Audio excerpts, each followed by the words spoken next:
Hi, folks. Bill Johnson along with head coach Rob Jeter. We are in Puerto Vallerta for the Hoops for Hope Classic. The Panthers playing on Saturday versus Jacksonville and on Sunday versus Ryder.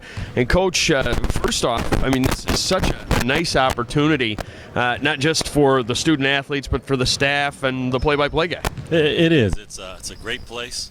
The weather's been great.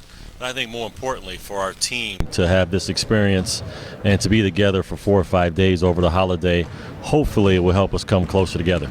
And that's the whole thing. It seems like such a quality team-building experience for the guys, combined with the Little Rock trip. You're on the road for 9 days, and it's an awfully long time, but it's also a long time for guys that maybe don't know each other all that well to get more acquainted. Yeah, and they get a chance to see the coaches in a whole different light.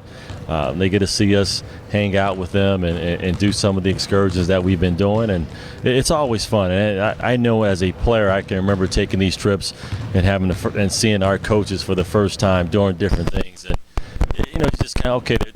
They're human, and they like to have fun, and they want to see us have fun, and that's what we're trying to do. We're trying to have a little fun, but also know that we're here to take care of some business too.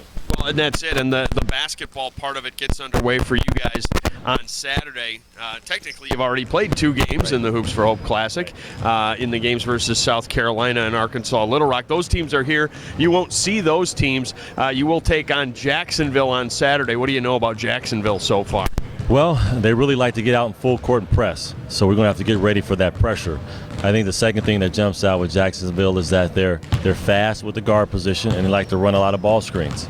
They do some things that are really similar to us, but I think the one thing that's going to be different is that we're going to see some full court pressure. And as far as Ryder goes, I know you probably haven't done a whole lot of stuff on the scout for them yet, but what about Ryder? Well, I really haven't had a chance to take a look at them. In a tournament like this, we get a chance to watch teams live. So tomorrow, I'll have a better understanding of what Ryder likes to do.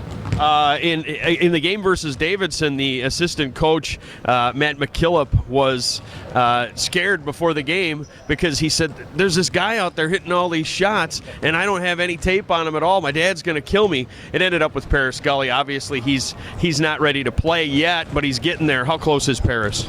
Really close. Right now, physically, it looks as though Paris could get out and play. Now, we just have to make sure that hand is completely healed, but it's his left hand, so he can shoot free throws. He's able to do some light shooting. He can run, so he can stay in great shape. It's just that his timing's probably going to take a little bit, but he looks good right now.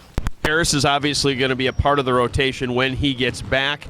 Other than Paris and where you're going to put him in, how solid do you feel right now with your rotation? Well, we could have used Paris the other night.